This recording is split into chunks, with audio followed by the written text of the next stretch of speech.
cuando estuve en Estados Unidos, que fue cuando estuve en una convergencia de permacultura, y ahí fue donde me interesé por el biochar, porque vi gente que realmente lo estaba usando, y era un sitio no tropical, entonces como bueno, en base a lo que sabía entonces no me parecía algo tan interesante, ya conocía el biochar, pero no sabía todas sus utilidades, pero después de ver gente, por ejemplo, un señor que hacía cultivo de setas, entonces tenía paja y la pasteurizaba con calor, entonces tenía un bidón donde hacía un fuego para calentar sus otros bidones gigantes de agua con paja para pasteurizarlo y poder cultivar setas, y entonces lo que hacía era esa madera, una vez estaba pasteurizado, frenar la combustión de una forma similar a lo que vamos a hacer aquí, para obtener como resultado la paja pasteurizada y también biochar.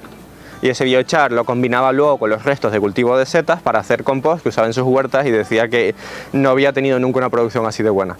Eso me hizo investigar, porque entonces como vale, antes de eso lo que sabía es que el biochar la utilidad era las estructuras para las bacterias, pero hay muchas formas de conseguir eso. Hay muchas formas de dar a las bacterias casas, ya sea aquí con nuestra piedra volcánica o con materia orgánica, con la propia madera una vez se pudre y se queda hecha una esponja, con los micelios de setas, con los aglomerados de sustancias que forman en el suelo las bacterias, ¿vale? Hay muchas formas de darles casa, pero esta otra función de intercambio de electrones que les permite mejorar mucho su actividad biológica, eso es algo que solo he visto con el biochar.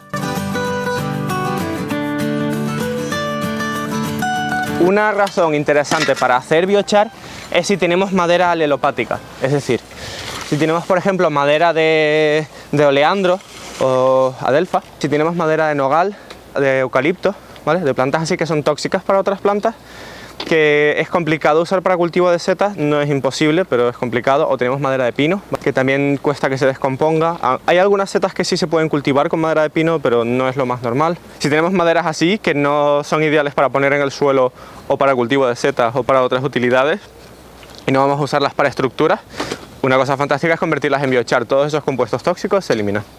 Es una cosa interesante. Pero esto se puede hacer con cualquier cosa, mientras sea materia orgánica, haya estado vivo en algún momento, y no vayamos a usarlo para otra cosa, ¿vale? Siempre recordar el tema de la escala de recursos en permacultura, como cada cosa usarla para lo que sea más útil. Podemos hacer biochar a base de restos de comida, pero seguramente sea más útil esos restos de comida dárselos a las gallinas o dárselos a las lombrices. Entonces tener en cuenta esa escala de recursos, pero si tenemos recursos que no son tan valiosos o útiles, pero sí se pueden convertir en biochar, o recursos que son una contaminación, o que se convertirían en contaminación si no lo usamos, porque van a ir a un vertedero o a otro sitio, como los restos de poda de los ayuntamientos, si estás en una zona urbana, que normalmente hay de sobra de eso, ¿vale? Hay algunas zonas donde se está empezando a compostar eso, pero no, sigue sin ser lo normal, entonces podemos aprovechar eso. Y luego también, a la hora de estar haciendo un fuego, podríamos aprovechar este fuego para calentar algo, para cocinar algo.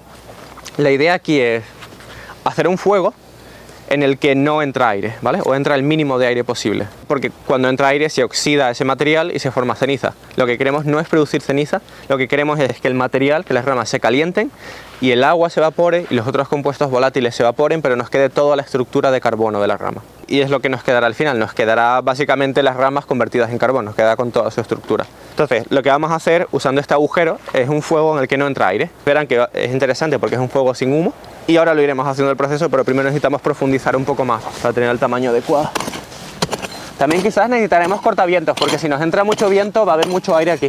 No terminé de contar antes, pero vamos, que el calor que vamos a producir ahora no hay por qué tirarlo. Se podría aprovechar para cualquier cosa que requiera producir calor. Yo qué sé, por ejemplo, si estás en un sitio frío, para calentar un invernadero. Tener un sistema de tuberías que se calientan y que va a un depósito de agua, lo cual sirve como almacén de calor para mantener el invernadero caliente durante varios días en invierno. O cualquier otra cosa. Que quiero que nos quede ahí un buen volcán.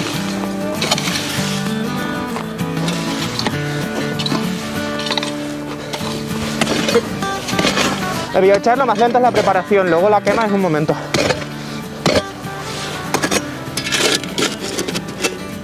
Vale, con esto ya por fin lo tenemos.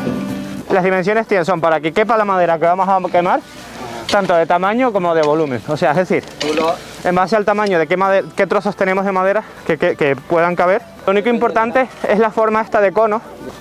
La forma esta de cono lo que nos permite es que haya el mínimo posible de aire para que se produzca la combustión, pero solo el mínimo. O sea, lo que queremos es que se calcine y no que se combustione realmente. Queremos producir carbón, no ceniza.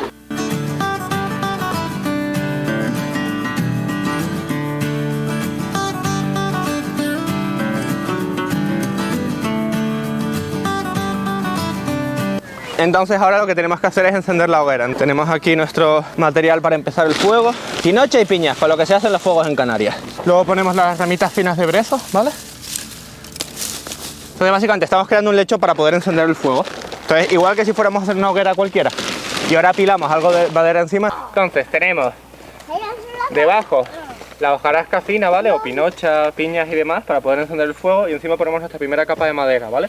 La madera lo que queremos es ponerlo en capas, ¿vale? Porque el objetivo aquí es hacer un fuego que no tenga aire. Por eso lo hemos hecho dentro de un volcán o dentro de un agujero. Porque el fuego levanta aire hacia arriba y no puede entrar aire nuevo por abajo. Necesitamos una quema sin aire. Y tenemos abajo nuestra masa para encender el fuego, nuestra primera capa de leña. Venimos por aquí en algún agujerito y encendemos con el mechero. Normalmente hace falta soplarle porque no entra aire, ¿vale? Soplar al principio con un cartón, darle aire hasta que el fuego empiece y esté bien. Entonces, cuando el fuego está bien, empieza la parte en la que hay que estar pendiente. Entonces lo que hay que hacer es vigilar todas esas ramas, pasarán de estar marrón a estar negros y luego empezará a aparecer una cobertura blanca por fuera de ceniza. Cuando empecemos a ver ceniza, siguiente capa. Entonces vamos a empezar por poner las cosas más finas. Con esto ya tenemos suficiente para empezar.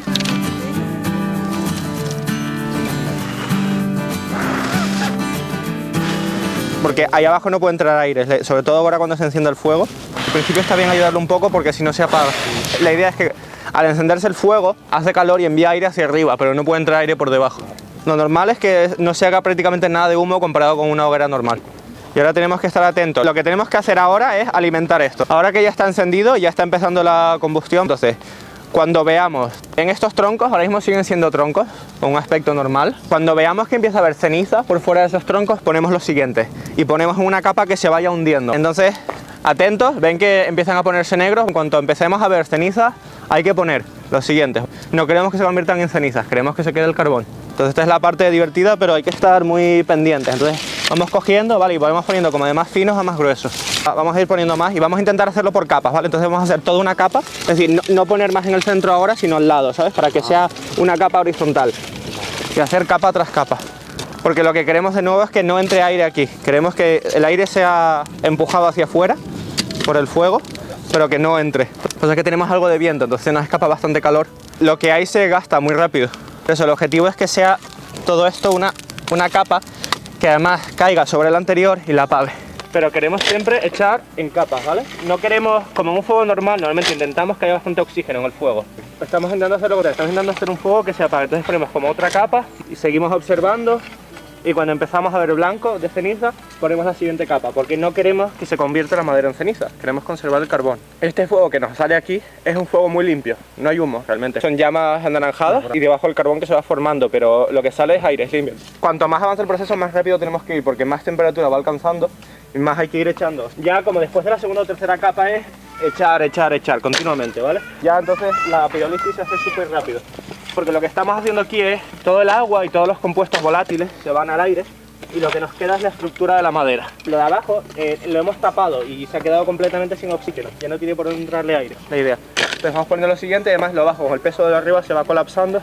Está muy bien cuando hacemos esto tener un palo largo, porque lo normal se nos iban por los lados o al echar saltado otra rama encendida, ¿sabes? Y tienes que mover las cosas, a veces se sale para afuera y tienes que meterlo dentro, o ves que hay mucho hueco de aire y tienes que compactar. Es muy importante que esto quede compactado. Lo normal es que al perder todos estos compuestos volátiles, esto se encoja un montón de tamaño. Y aquí cabe 3 o 4 veces el tamaño del agujero como mínimo. Y luego se queda una masa sólida, o sea, se va compactando, se hace una masa sólida. Ven que esto es relativamente rápido. Ven que empezamos a tener ceniza y esto empieza a estar.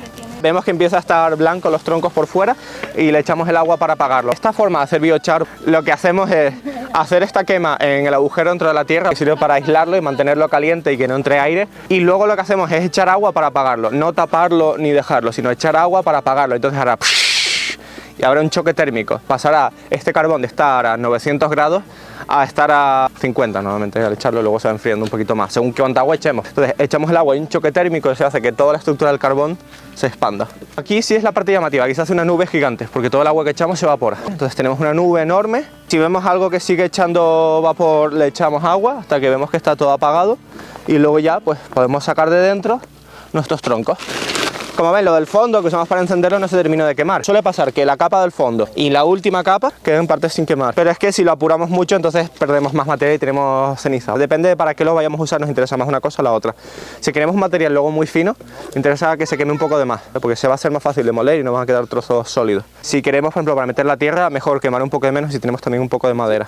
Porque claro, al final luego sale mezclado con tierra de cuando sacamos con la pala, porque lo de abajo está todo hecho trocitos del peso de lo otro. Entonces tenemos trocitos de carbón. Pero como ven, lo que queda del proceso del biochar es la estructura de la madera. Lo que tenemos es una esponja. Se va todo el agua, se van todos los compuestos orgánicos y solo nos queda la estructura de carbono. Entonces tenemos una esponja que absorbe agua, que absorbe nutrientes y que sirve de casa para las bacterias. Aquí en la isla es cierto que tenemos un material fantástico que es el jable, las pumitas, las piedras volcánicas ligeras, que tienen muchas de las funciones de esto. También son muy absorbentes de agua y para las vidas de bacterias, pero esto tiene una función eléctrica muy interesante que no tiene el picón o el jable.